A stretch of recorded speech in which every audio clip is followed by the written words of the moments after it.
बघा इकडं page number 63 वरती conventional system of animal classification जी दिलेली आहे या टॉपिक मध्ये आपल्याला पूर्ण ओव्हरव्ह्यू बघायचा आहे टॉपिकचा. ठीक आहे की कशा कशाचा अभ्यास आपल्याला या टॉपिक मध्ये करायचा आहे. तर बघा या ठिकाणी किंगडम ॲनिमालिया मध्ये दोन सब किंगडम्स आहेत, नॉन कॉर्डेट्स आणि कॉर्डेट्स. मागच्या तासाला आपण हा डिफरन्स स्टडी केलाय नॉन कॉर्डेट्स आणि कॉर्डेट्स मधला. करेक्ट. आता याच्यामध्ये नॉन कॉर्डेट्स मध्ये आपल्याला एवढे फायलम्स बघायचे आहेत. कुठले फायलम्स आहेत तर phylum protozoa, phylum porifera, phylum cnidaria, phylum platyhelminthes, phylum aschelminthes, phylum annelida, phylum arthropoda, phylum mollusca, phylum echinodermata आणि फायलम हेमिकॉर्डेटा. आता ही नावं लक्षात राहायला थोडीशी किचकट वाटतील, पण काही पर्याय नाही, त्याला सारखं सारखं म्हणून हे लक्षात ठेवावी लागतील. ह्या प्रत्येक फायलमचे कॅरेक्टरिस्टिक्स आपल्याला स्टडी करायचे लक्षात. त्यानंतर बघा कॉर्डेटामध्ये आपल्याला 3 सब फायलम दिलेले आहेत. कुठले? युरोकॉर्डेटा, सिफॅलोकॉर्डेटा आणि व्हर्टिब्रेटा. बरोबर. आणि युरोकॉर्डेटा, सिफॅलोकॉर्डेटा, व्हर्टिब्रेटा. व्हर्टिब्रेटामध्ये आपल्याला या ठिकाणी 6 क्लासेस दिलेले आहेत. त्यामध्ये सायक्लोस्टोमॅटा, पायसेस, ॲम्फिबिया, रेप्टिलिया, एव्स आणि मॅमेलिया. हे काय बघितलं आपण की आउटलाईन सिस्टीम ऑफ क्लासिफिकेशन, म्हणजे क्लासिफिकेशन कशा पद्धतीनं ॲनिमल्सचं केलेलं आहे. आता आपण ह्याच्यामध्ये 1 by 1 कॅरेक्टरिस्टिक्स बघणार आहोत, पण तत्पूर्वी क्लासिफिकेशन करत असताना त्या ठिकाणी ते कुठल्या मुद्द्यांना धरून केलेलं आहे, म्हणजे क्लासिफिकेशनचे जे क्रायटेरिया आहेत तर ते क्रायटेरिया ऑफ क्लासिफिकेशन सुरुवातीला आपण स्टडी करणार आहे आणि नंतर मग हे जे सगळे पॉइंट्स आहेत ह्याचे जे डिटेल्स आहेत त्याच्याकडे आपण वळणार आहे. ठीक आहे. तर पहिल्यांदा आपण बघूया criteria for new system of classification. Criteria for new system of classification म्हणजे आपण आता जे आउटलाईन क्लासिफिकेशन चार्ट बघितला तो बनवण्यासाठी काय काय त्याच्यामध्ये गोष्टी वापरल्यात, कशाच्या सहाय्याने तो तयार केलाय, काहीतरी मुद्दे पाहिजेत की नाही. उगाच आपलं क्लासिफिकेशन असं मांडायचं म्हणून मांडले नाही, तर त्याला काही बेस आहे, काही क्रायटेरिया आहेत, काही गोष्टी आहेत की ज्याच्या सहाय्याने क्लासिफिकेशन सिस्टीम पुटफोर्थ केलेली आहे. त्यामध्ये पहिला पॉइंट काय आहे बघा, ग्रेड्स ऑफ ऑर्गनायझेशन. आता ग्रेड्स ऑफ ऑर्गनायझेशन म्हणजे काय आपल्या सगळ्यांना माहिती आहे. प्रत्येक लिव्हिंग ऑर्गॅनिझमचं शरीर हे कशापासून बनलेलं आहे? पेशींपासून बनलेलं आहे. बरोबर आहे. काही लिव्हिंग ऑर्गॅनिझमचं शरीर हे फक्त एका पेशीचं बनलेलं आहे, त्यांना आपण म्हणतो काय? युनिसेल्युलर. ठीक आहे. बहुतांश ऑर्गॅनिझम कशा आहेत? मल्टीसेल्युलर. बहुतांश ऑर्गॅनिझम कशा आहेत? मल्टीसेल्युलर. मल्टीसेल्युलर म्हणजे काय? त्यांचं जे शरीर आहे अनेक पेशींनी मिळून बनलेलं आहे. बरोबर. म्हणजे body of the animals it is made up of cells. आणि मल्टीसेल्युलर ऑर्गॅनिझम मध्ये वेगवेगळ्या ज्या सेल्स आहेत ते वेगवेगळ्या फंक्शन्स परफॉर्म करतात. आपण जर आपल्या बॉडीचा विचार केला तर आपल्या बॉडीमध्ये पण वेगवेगळ्या प्रकारच्या सेल्स आहेत. वेगवेगळ्या प्रकारच्या सेल्सनी त्या ठिकाणी वेगवेगळ्या प्रकारचे टिश्यूज तयार होतात. बरोबर आहे. तुम्ही ग्रेड्स ऑफ ऑर्गनायझेशन तुम्हाला माहिती आहे. बघा शरीर तयार होत असताना थोडक्यामध्ये सांगते की कुठलंही शरीर तयार होत असताना बेसिक युनिट काय आहे? सेल आहे. आपण ह्युमन बॉडीचा विचार करूया. ठीक आहे. ह्युमन बॉडीमध्ये पहिल्यांदा एक सेल तयार झाली. कुठली? झायगोट. नवीन बेबी तयार होत असताना पहिल्यांदा झायगोट तयार होणार आहे. झायगोट कसा तयार होणार आहे? मेल गॅमेट आणि फिमेल गॅमेट ह्यांच्या युनियन मधून काय तयार होणार आहे? झायगोट तयार होणार आहे. आता हा जो झायगोट आहे ही सिंगल सेल आहे. बरोबर. या सिंगल सेलमध्ये सेल डिव्हिजन्स होतात, मायटॉटिक सेल डिव्हिजन्स होतात आणि मल्टीसेल्युलर स्ट्रक्चर तयार होतं. हे जे मल्टीसेल्युलर स्ट्रक्चर तयार झालं त्याला काय म्हटलं जातं? That is called as the embryo. त्याला काय म्हणायचं आहे? एम्ब्रिओ म्हणायचं. आता या एम्ब्रिओचं कन्व्हर्जन कशामध्ये होणार आहे? तर ह्याच्यामध्ये वेगवेगळ्या प्रकारच्या टिश्यूज तयार होतात. म्हणजे सेल्स एकत्र आल्यानंतर त्याच्यापासून काय तयार होणार आहे? टिश्यूज तयार होणार आहेत. तुम्हाला माहिती आहे शरीरामध्ये वेगवेगळ्या प्रकारच्या टिश्यूज आहेत. तुम्ही 9व्या इयत्तेमध्ये हा अभ्यास केलेला आहे. काय आठवतंय का बघा? इपिथेलियल टिश्यू असेल, कनेक्टिव्ह टिश्यू असेल, मस्क्युलर टिश्यू असेल, नर्व्हस टिश्यू असेल, ह्या प्रकारच्या टिश्यू तयार झाल्या. ठीक आहे. ह्या ज्या टिश्यू आहेत ह्या टिश्यू एकत्र येऊन त्याच्यापासून काय बनला तर ऑर्गन, म्हणजे अनेक वेगवेगळ्या प्रकारच्या टिश्यूज एकत्र येऊन काय तयार होणार आहेत, ऑर्गन्स तयार होणार आहेत. शरीराचे जे अवयव आहेत हे वेगवेगळ्या प्रकारच्या टिश्यूंनी बनलेले आहेत. बरोबर. त्यानंतर या ठिकाणी हे जे ऑर्गन्स आहेत ह्या ऑर्गन्स एकत्र येऊन त्याच्यापासून काय बनतं, ऑर्गन सिस्टीम्स बनतात. शरीरामध्ये कुठलीही सिस्टीम घ्या, समजा डायजेस्टिव्ह सिस्टीम घेतली, डायजेस्टिव्ह सिस्टीम मध्ये माउथ पासून सुरुवात होणार आहे. बरोबर आहे. माउथ असेल, त्याच्यानंतर काय अन्ननलिका, त्याला काय म्हणायचं इसोफेगस. इसोफेगस नंतर जठर आहे स्टमक, त्याच्यानंतर small intestine, large intestine, rectum, anus. म्हणजे ही पूर्ण सिस्टीम जी झाली ही कुठल्या कुठल्या अवयवापासून बनली, आता जे मी सांगितले तुम्हाला हे वेगवेगळे अवयव जोडून त्याच्यापासून काय बनली, डायजेस्टिव्ह सिस्टीम बनली. रेस्पायरेटरी सिस्टीमचं पण तसंच आहे. बरोबर आहे. रेस्पायरेटरी सिस्टीम मध्ये नोज पासून चालू होणार आहे. नोजच्या आतमध्ये जे चेंबर्स आहेत that are called as the nasal chambers. Nasal chamber श्वसन नलिका, दॅट इज द ट्रॅकिया. त्याच्यानंतर 2 ब्रांचेस फुटतात ट्रॅकियाला, ब्रॉन्की. त्या ब्रॉन्की 2 रिस्पेक्टिव्ह लंग्स मध्ये एंटर होतात. बरोबर. आणि ब्रॉन्कीला परत ब्रांचेस फुटतात, ब्रॉन्किओल्स. त्याच्या टोकाकडं अल्व्हिओल आहे. हे सगळं मिळून काय तयार झाली, रेस्पायरेटरी सिस्टीम तयार झाली. मी काय सांगते तुम्हाला की वेगवेगळे जे ऑर्गन्स आहेत हे ऑर्गन्स एकत्र येऊन त्याच्यापासून काय बनलेलं आहे तर त्या ठिकाणी ऑर्गन सिस्टीम बनते. काय बनते, ऑर्गन सिस्टीम. आता शरीरामध्ये फक्त 1 किंवा 2 सिस्टीम आहेत का, नाही आहेत. डायजेशनचं काम करणारी डायजेस्टिव्ह सिस्टीम आहे, रेस्पिरेशनचं काम करणारी रेस्पायरेटरी सिस्टीम आहे, नर्वस कंट्रोल कोऑर्डिनेशन करणारी नर्वस सिस्टीम आहे, शरीरातले टाकाऊ पदार्थ बाहेर टाकणारी एक्सक्रिटरी सिस्टीम आहे. अशा वेगवेगळ्या सिस्टीम्सनी काय बनलं, फायनली शरीर बनलं. काय बनलं, शरीर बनलं. बरोबर. तर हे काय आहे, लेवल्स ऑफ ऑर्गनायझेशन, म्हणजे कशा पद्धतीनं शरीराची निर्मिती होते. मग काही ऑर्गॅनिझम मध्ये त्या ठिकाणी बेसिक असेल, म्हणजे त्यांच्या शरीरामध्ये फक्त सेल्सच असतील. बरोबर आहे. फक्त सेल्स असतील तर त्याला आपण सेल्युलर ग्रेड ऑर्गनायझेशन म्हणायचं. काय म्हणायचं, सेल्युलर ग्रेड ऑर्गनायझेशन. म्हणजे आता फॉर एक्झाम्पल अमिबा आहे, अमिबाची एकच पेशी आहे. बरोबर. किंवा त्या ठिकाणी सायकॉन नावाचा एक प्राणी आहे, किंवा स्पॉन्जेस आहेत त्यांच्यामध्ये फक्त सेल्स एकत्र आलेले आहेत. तिथं कुठल्याही प्रकारचा टिश्यू बनलेला नाही, टिश्यू नाही, त्यामुळे ऑर्गन सिस्टीमचा प्रश्नच नाहीये. मग त्या ठिकाणी काय झालं, अशा टाईपची जी सिस्टीम आहे त्याला काय म्हणायचं, सेल्युलर ग्रेड ऑर्गनायझेशन. बरोबर आहे. त्यानंतर काय, आता जसं आपण फायलम पुढे पुढे बघत जाणार आहोत हे की नाही, त्यामध्ये कॉम्प्लेक्सिटी ऑर्गॅनिझमची वाढत वाढत जाणार आहे. म्हणजे सुरुवातीला जे फायलम आपण बघणार ते एकदम सिंपल असणार आहे त्यांचं बॉडी स्ट्रक्चर. म्हणजे आता फॉर एक्झाम्पल आपण समजा पायसेस बघितला तर एकदम सिंपल बॉडी पोरिफेरा बघितला तर एकदम सिंपल बॉडी ऑर्गनायझेशन असणार आहे. परंतु त्या ठिकाणी जसं तुम्ही पुढे जाल पोरिफेरा नंतर त्या ठिकाणी समजा सिलेंटरेटा आहे, त्याच्यामध्ये थोडं कॉम्प्लेक्स होणार आहे. सिलेंटरेटा नंतर पुढचा जो आहे कुठला दिलेला आहे, प्लॅटी हेल्मिन्थिस असेल, अस्की हेल्मिन्थिस असेल, हे की नाही. हे हळूहळू हळूहळू काय होते, ऑर्गॅनिझम मध्ये त्यांच्या बॉडीमध्ये कॉम्प्लेक्सिटी वाढत वाढत जाते. मग ग्रेड्स ऑफ ऑर्गनायझेशन म्हणजे काय, एकतर त्यांचं शरीर फक्त सेल्सनी बनलेलं असेल तर त्याला सेल्युलर ग्रेड ऑर्गनायझेशन म्हणायचं. काय म्हणायचं, सेल्युलर ग्रेड ऑर्गनायझेशन. की फक्त आणि फक्त जर सेल्स पासून शरीर बनलेलं असेल तर that is called as the cellular grade organization. Cellular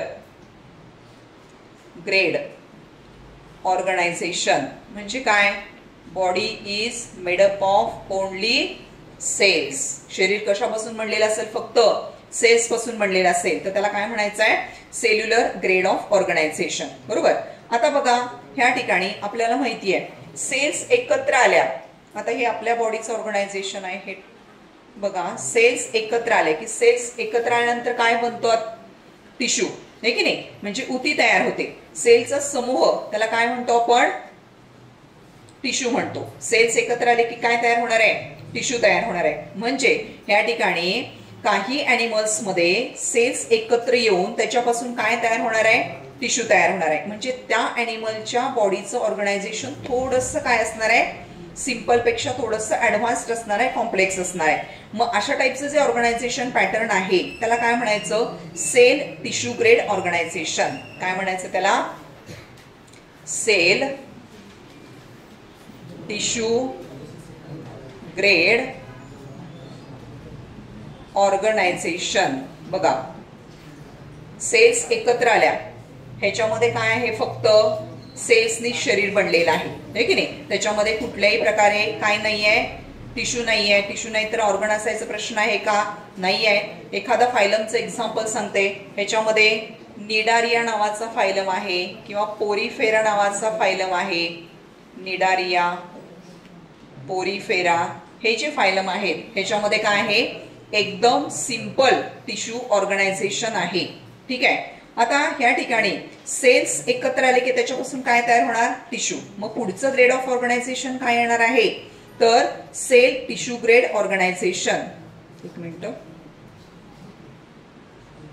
ह्याच्यामध्ये फक्त पोरीफेरा आणि सेल टिश्यू ग्रेड ऑर्गनायझेशन मध्ये काय येणार आहे? Phylum Cnidaria.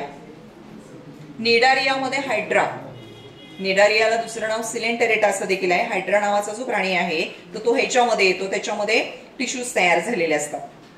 पहिला पोरीफेरा, जे स्पॉन्जेस आहेत किंवा सायकॉन आहे तर त्याच्यामध्ये सिंपल बॉडी ऑर्गनायझेशन आहे, तर that is called as the cellular grade organisation.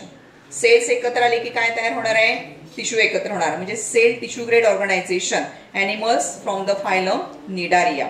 त्यानंतर त्याच्या पुढं त्या ठिकाणी टिश्यूज एकत्र आले की काय तयार होईल सांगा मला? टिश्यूज एकत्र येऊन काय तयार होणार? ऑर्गन बनणार ना. लिहिले की आपण टिश्यूज एकत्र आले तर काय तयार होतो? ऑर्गन तयार होतो. म्हणजे third grade of organization that is tissue organ grade organization. बघा, टिश्यू ऑर्गन ग्रेड ऑर्गनायझेशन म्हणजे टिश्यूज एकत्र येऊन काय तयार होणार आहे? ऑर्गन तयार होणार आहे. मग आता जे फ्लॅट वर्म्स आहेत, फ्लॅट वर्म्स म्हणजे काय? सप्टेक्रुमी, त्यांचा एक फायलम आहे दॅट इज द फायलम प्लॅटीहेल्मिंथिस. कुठला फायलम आहे? प्लॅटीहेल्मिंथिस. मग याच्यामध्ये एक्झाम्पल कुठल्या फायलमचे येणार आहे? प्लॅटीहेल्मिंथिस. प्लॅटीहेल्मिंथिस नावाचा फायलम आहे तर तो ह्याच्यामध्ये येतो. मग आता ह्या ठिकाणी कंप्लीट ऑर्गन सिस्टीम्स त्या ठिकाणी ह्या फायलम मध्ये आपल्याला बघायला मिळत नाही. तर इथं जर आपण बघितलं की वेगवेगळ्या प्रकारचे ऑर्गनायझेशन पॅटर्न्स आपण आता बघितले आणि बाकीचे जे सगळे ऑर्गॅनिझम्स आहेत त्यांच्यामध्ये ऑर्गन सिस्टीम ग्रेड ऑर्गनायझेशन बघायला मिळतं. इथं टिश्यू ऑर्गन ग्रेड ऑर्गनायझेशन झालं. आता काय तयार होणार पुढं? हे एवढे सोडले बाकी सगळे जे ऑर्गॅनिझम्स आहेत त्यांच्यामध्ये कुठल्या टाईपचं ऑर्गनायझेशन पॅटर्न येईल? Organ system grade. म्हणजे काय? वेगवेगळे अवयव एकत्र येऊन त्याच्यापासून काय बनणार आहेत? वेगवेगळ्या सिस्टीम्स बनणार आहेत. त्याला काय म्हणायचं? Organ system grade organization. Organ system grade organization. मग आता ह्या ठिकाणी हे जे वेगवेगळ्या प्रकारचे ऑर्गन्स आहेत, ऑर्गन्स एकत्र येऊन ऑर्गन सिस्टीम्स बनणार आहेत आणि सगळ्या ऑर्गन सिस्टीम्स काय करणार? वेगवेगळ्या प्रकारचे फंक्शन्स परफॉर्म करतात आणि त्याच्यातून बॉडी तयार होत असते. तर त्या ठिकाणी बघा एक्झाम्पल ह्युमन बिंग असेल, फ्रॉग असेल, सगळे ऑर्गॅनिझम की ज्याच्यामध्ये वेल डेव्हलप्ड बॉडी आहे, वेगवेगळ्या प्रकारच्या ऑर्गन सिस्टीम्स आहेत आणि संपूर्ण शरीराचं काम ह्या ऑर्गन सिस्टीम वरती चालू असतं. बरोबर. सो एक्झाम्पल ह्युमन, फ्रॉग, इतरही प्राणी तुम्ही लिहू शकता. प्राणी व्हर्टिब्रेट ऑर्गॅनिझम्स याच्यामध्ये लिहू शकता. एक दोन एक्झाम्पल्स फक्त मी लिहिलेले आहेत. तर हा झाला पहिला मुद्दा that is the grades of organization. Grades of organization म्हणजे आता आपण जे बघणार आहोत की नाही पुढे क्लासिफिकेशन हे कुठल्या मुद्द्यांना धरून केलेलं आहे तर ते मुद्दे आपण वन बाय वन बघतोय. बरोबर. पहिलं काय? ग्रेड्स ऑफ ऑर्गनायझेशन म्हणजे काय? त्या ऑर्गॅनिझमचं शरीर कसं बनलंय? फक्त सेल्सनी बनलंय तर म्हणायचं त्याला सेल्युलर ग्रेड ऑर्गनायझेशन. सेल्स एकत्र येऊन थोड्या टिश्यू तयार झालेल्या आहेत त्याला म्हणायचं cell tissue grade organization. Tissues एकत्र येऊन टिश्यू सिस्टीम्स किंवा ऑर्गन्स बनलेले आहेत त्याला टिश्यू ऑर्गन ग्रेड ऑर्गनायझेशन म्हणायचं. आणि ऑर्गन्स एकत्र येऊन ऑर्गन सिस्टीम्स बनलेल्या असतील तर त्याला काय म्हणायचं आहे, ऑर्गन सिस्टीम ग्रेड ऑर्गनायझेशन म्हणायचं. तर या पद्धतीनं जेवढे पृथ्वीवरती ऑर्गॅनिझम अस्तित्वामध्ये आहेत त्या सगळ्या ऑर्गॅनिझमना कसं क्लासिफाय केलंय, हा पहिला मुद्दा. समजलं का बघा. म्हणजे क्लासिफिकेशन कुठल्या मुद्द्यांना धरून केले हे तरी माहिती पाहिजे. बेसिक्स क्लासिफिकेशनचे. का उगाच चार्ट तयार केला असं होईल का सांगा, नाही तयार होणार. काहीतरी क्रायटेरिया लावला पाहिजे ना. म्हणून तुम्हाला मी मागच्या तासाला एक्झाम्पल सांगितलं होतं. शाळेमध्ये मुलं बसवत असताना एका वर्गात सगळी मुलं सगळ्या इयत्तांची मुलं एकत्र करून बसवत नाहीत. काय क्रायटेरिया वापरला जातो, डिव्हिजन पाडल्यात तिथं. वेगवेगळे स्टँडर्ड्स नुसार डिव्हिजन किती आहेत. म्हणजे एकाच ह्याच्यामध्ये डिव्हिजन मध्ये मुलं बसत नसतील तर मग मल्टिपल डिव्हिजन्स केलेले आहेत, हे की नाही. तसे त्याला काय म्हणतो आपण, that are the criteria. That are the criteria which are used for classification. कुठल्याही गोष्टीचं वर्गीकरण करण्यासाठी काहीतरी डोक्यामध्ये ठेवायला पाहिजे ना, त्याच्यानुसार वर्गीकरण केलं पाहिजे. So that is the criteria. हा झाला पहिला मुद्दा. फक्त काय बघितलं आपण, ग्रेड्स ऑफ ऑर्गनायझेशन. आता दुसरा मुद्दा आपण बघणार आहोत, body symmetry. Second point is the body symmetry. आता दुसरा जो मुद्दा विचारामध्ये घेतला, त्या ऑर्गॅनिझमच्या शरीराला कुठल्या प्रकारची सिमेट्री आहे. सिमेट्रीचा अर्थ काय, regularity in the arrangement of body parts. म्हणजे काय बघा, काही टाइप्स बघूया आपण, मग तुमच्या लक्षात येईल. ठीक आहे. आता ह्या ठिकाणी पहिला जो प्रकार आहे that is the asymmetrical body. First one that is the asymmetrical body, किंवा त्यालाच काय म्हटलं जातं, असिमेट्रिक ऑर्गॅनिझम किंवा असिमेट्रिकल बॉडी. म्हणजे काय बघा, आता मी तुम्हाला सांगितलं, काय सांगितलं, एक प्राणी दिला, ठीक आहे, आणि काय म्हटलं, ह्याला काय करा तुम्ही, असं 2 इक्वल पार्ट्स मध्ये मला डिवाइड करून दाखवा. Can it possible. ह्याला सांगितलं मी, काय सांगितलं, ह्याचे 2 समान तुकडे करा तुम्ही. जमेल का, नाही जमणार. कारण या शरीराचा आकार कसा आहे, इरेग्युलर आहे. बरोबर. ज्या ऑर्गॅनिझमच्या बॉडीचा शेप हा इरेग्युलर असतो त्या ऑर्गॅनिझमचं शरीर हे 2 समान भागामध्ये विभागलं जाऊ शकत नाही. तुम्ही त्याला कसंही कट करून बघू शकता. It is not possible to divide the organism into 2 equal parts. That is called as the asymmetry. त्याला काय म्हणायचं आहे, असिमेट्री. असिमेट्रीचा अर्थ काय, की या ठिकाणी there is no any such imaginary axis of the body through which we can get 2 equal hearts. त्या बॉडीचे 2 समान भाग मिळतील असा कुठलाही इमॅजिनरी ऍक्सिस बॉडीमधून जात नाही. तर ह्याच्यामध्ये एक्झाम्पल्स काय सांगू शकताय बघा तुम्ही. एक्झाम्पल, अमिबा, पॅरामोशियम, त्यानंतर सम स्पॉन्जेस किंवा सायकॉन, हे जे आहेत these are included in asymmetric organism. Asymmetric म्हणजे काय, body is not divided into 2 equal parts when cut in any plane. कुठल्याही प्लेन मध्ये बॉडी कट करा, बॉडीचे 2 असमानच भाग होत असतील तर अशा टाइपच्या सिमेट्रीला काय म्हणायचं आहे, असिमेट्री म्हणायचं. ठीक आहे. आता दुसरी बघा, radial symmetry. Next one is the radial symmetry.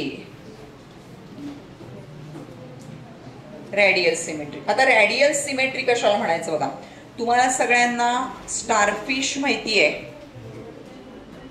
Starfish म्हणजे काय, तारा मासा. बरोबर. हे बघा, ह्याचा सेंटर पकडा. ठीक आहे. ह्या सेंटर पासून हा जो आर्म गेलेला आहे ह्या आर्म कडं ह्या पद्धतीनं कट करा. ह्या आर्मचे 2 समान भाग होतात. बरोबर. ह्या सेंटर पासून ह्या आर्मला कट करा, 2 समान भाग होतात. म्हणजे काय, असा स्टारफिश आहे. ठीक आहे. त्या आर्म नुसार जर तुम्ही त्याला असा कट केला, त्याचे जे 5 आर्म्स आहेत त्या 5 आर्म्स नुसार अलॉंग द रेडियस तुम्ही त्याला कट केला तर त्या प्रत्येक आर्मचे काय होतात, दोन समान भाग होतात. त्याला काय म्हणायचं आहे, रेडियल सिमेट्री. म्हणजे ह्या ठिकाणी imaginary cut passes through the central axis but any plane of the body. हा जो कट आहे हा सेंट्रल ऍक्सिस मधून जाईल पण कुठल्याही प्लेन मधून तो जाऊ शकतो. That is called as the radial symmetry. त्याच्यामध्ये स्टारफिश दिलेला आहे की वेगवेगळ्या प्रकारचे 5 प्लेन्स आहेत स्टारफिशला कट करण्यासाठी, कारण की याला किती आर्म्स आहेत, 5 आर्म्स आहेत. त्यामुळे तुम्ही सेंट्रल ऍक्सिस मधून त्याला जर कट केला एनी प्लेन मध्ये तर त्याचे काय होतात, दोन समान भाग होतात. So that is called as the radial symmetry. त्याला काय म्हणायचं आहे, radial symmetry. Example starfish. Example काय दिलेलं आहे, स्टारफिश. त्यानंतर नेक्स्ट वन और थर्ड वन,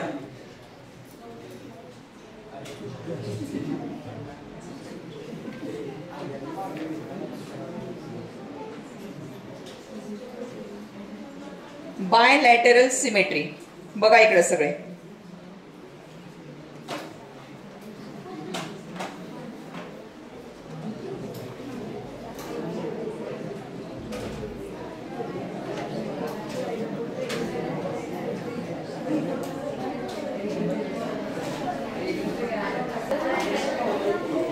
लक्ष द्या. Bilateral symmetry. आता इथं एक चित्र काढलेलं आहे, ठीक आहे. कुठलाही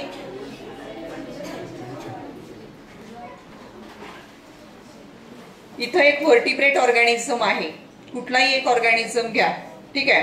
आता बघा ह्या ऑर्गॅनिझमला जर तुम्ही सेंट्रल ऍक्सिस मधून कट केला, बरोबर उभा कट केला, तरच त्याचे दोन समान भाग होतात, बरोबर आहे. इथं एक व्हर्टिब्रेट ऑर्गॅनिझम आहे की ज्याच्या बॉडीला बायलॅटरल सिमेट्री आहे. बायलॅटरल सिमेट्री कशाला म्हणायचं, if the body of organism has single imaginary axis which passes through the centre can divide the body into 2 equal parts. म्हणजे काय, बॉडीच्या सेंटर मधून उभी बॉडी कट केली तरच दोन समान भाग होतात. तुम्हाला जर वाटलं बॉडी अशी आडवी कट करावी, दोन समान भाग होतील का, होतील का, नाही होणार. मग असं असेल तर म्हणजे एकच ऍक्सिस आहे की ज्या ऍक्सिस मधून बॉडी कापली तर काय होतील, दोन समान भाग होतील. आडवी बॉडी कापली तर दोन समान भाग होणार नाहीत, तिरपी बॉडी कापली तर दोन समान भाग होणार नाहीत. रेडियल सिमेट्री आणि याच्यामध्ये काय फरक आहे, रेडियल सिमेट्रीमध्ये 5 प्लेन आहेत. रेडियल सिमेट्रीमध्ये 5 प्लेन आहेत. त्या 5 प्लेन मध्ये बॉडी आपण कट केली तर दोन समान भागामध्ये बॉडी डिव्हाइड होते.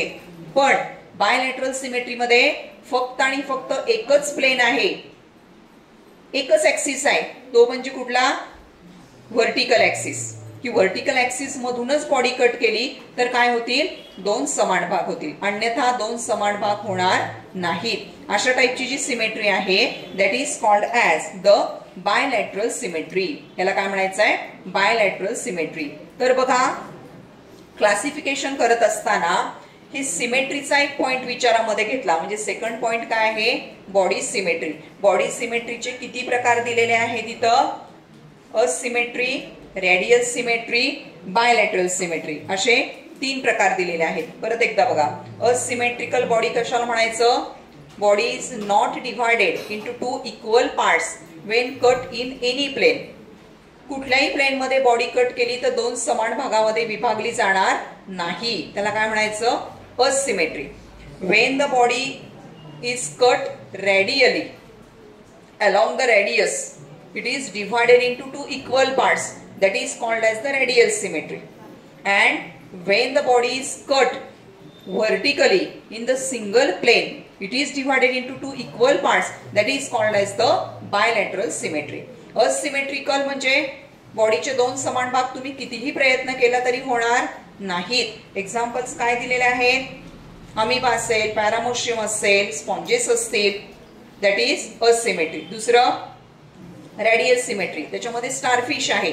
रेडियस नुसार बॉडी कट केली, 5 प्लेन मध्ये बॉडी कट होऊ शकते, आणि ते दोन समान समान प्लेन समान भाग करू शकते, that is the radial symmetry. आणि तिसरा बायलॅटरल सिमेट्री. बायलॅटरल मध्ये फक्त एक व्हर्टिकल ऍक्सिस आहे ज्याच्यामधून बॉडी कट केली उभी फक्त, तरच बॉडीचे दोन समान भाग होतील, त्याला काय म्हणायचं आहे, bilateral symmetry. So that is about the second criteria which is used for the classification of organism, that is the symmetry. पहिला काय बघितलं आपण, body organization, grades of organization म्हणजे बॉडी ऑर्गनायझेशन. दुसरा काय, सिमेट्री. आता तिसरा मुद्दा काय आहे बघा, जर्म लेयर्स. थर्ड पॉइंट दिलेला आहे काय, जर्म लेयर्स. एक लक्षामध्ये घ्या, कुठल्याही ऑर्गॅनिझमचं शरीर तयार होत असताना ते एका सिंगल पेशीपासून सुरुवात करतं. ठीक आहे, मगाशी मी तुम्हाला सांगितलं की आपल्या बॉडीची डेव्हलपमेंट होत असताना पहिल्यांदा एक सिंगल सेल तयार झाली, त्याला काय म्हटलं, झायगोट म्हटलं. बघा इकडे परत एकदा, this is called as the zygote. Zygote कसा तयार झाला, मेल गॅमिट आणि फिमेल गॅमिटच्या युनियन मधून. आपण रिप्रोडक्शन टॉपिक शिकलेलो आहोत, कशा पद्धतीनं झायगोट फॉर्मेशन होते. ठीक आहे, आता बघा, हा जो झायगोट आहे ही एक सेल आहे. ह्या सेलमध्ये काय होतं, मायटॉटिक डिव्हिजन्स होतात आणि मायटॉटिक डिव्हिजन झाल्यानंतर ह्याच्यापासून काय तयार होणार आहे, मल्टी सेल्युलर स्ट्रक्चर तयार होणार आहे. Multi cellular ball like structure बनतं आणि हे जे multi cellular ball like structure आहे याला काय म्हटलं जातं, एम्ब्रिओ म्हणायचं. काय म्हणायचं याला, एम्ब्रिओ. आता बघा, हा जो एम्ब्रिओ आहे, हा एम्ब्रिओ त्या ठिकाणी डिवाइड होणार आहे. म्हणजे काय, पेशींच्या किती थरामध्ये हा एम्ब्रिओ डिवाइड होतो त्याच्यावरनं त्या ठिकाणी तिसरा जो पॉइंट आहे तो तिसरा पॉइंट आपला ठरणार आहे. बघा इथं, आता ह्युमन बॉडीमध्ये हा जो एम्ब्रिओ आहे हा 3 थर तयार करतो. काय करतो, 3 थर तयार करतो. इकडे लक्ष द्या. आता हे जे 3 थर आहेत, सगळ्यात बाहेरचा जो थर आहे त्याला म्हणायचं एक्टोडर्म. काय म्हणायचं त्याला, एक्टोडर्म. जो मधला थर आहे त्याला म्हणायचं मिझोडर्म आणि जो आतला थर आहे त्याला म्हणायचं एंडोडर्म. बघा इकडं, कुठल्याही ऑर्गॅनिझमचं शरीर तयार होत असताना पेशींचे किती थर तयार होतात त्याच्यावरनं त्याचे जर्म लेयर्स किती आहेत हे काउंट केलं जातं. आता इथं किती तयार झाले, 3 थर तयार झालेत, बरोबर. जर 3 थर तयार होत असतील तर ह्याला काय म्हणायचं, ट्रिप्लोब्लास्टिक. काय शब्द आहे याला, ट्रिप्लोब्लास्टिक. आणि बघा, काही ऑर्गॅनिझम मध्ये पेशींचे 2च थर बनतात.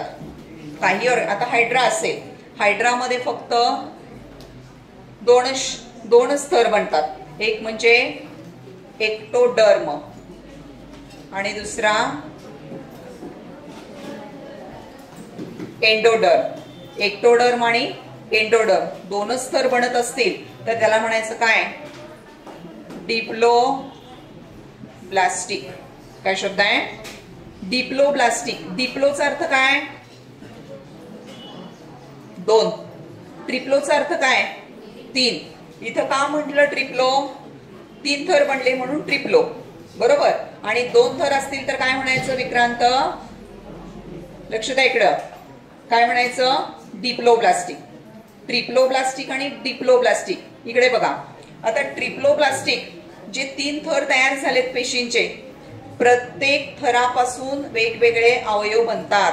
शरीर कसं तयार होतं, वेगवेगळे जे थर आहेत ना त्याच्यापासून काय तयार होतात, वेगवेगळे ऑर्गन्स बनतात. म्हणजे शरीर पूर्ण बॉडीचा साचा तयार होत असताना एक्टोडर्म पासून काही अवयव बनतील, मेसोडर्म पासून काही अवयव बनतील आणि एंडोडर्म पासून काही अवयव बनतील आणि पूर्ण शरीराचा साचा बनेल. इथं फक्त 2 पेशींच्या थरांपासून सगळे अवयव तयार होतील. लक्षात. तर that is about the third criteria which is used for the classification and that is non as number of germ layers. काय म्हणायचं त्याला, नंबर ऑफ जर्म लेयर्स. म्हणजे ऑर्गॅनिझम हा डिप्लोब्लास्टिक आहे की ट्रिप्लोब्लास्टिक आहे. ओके.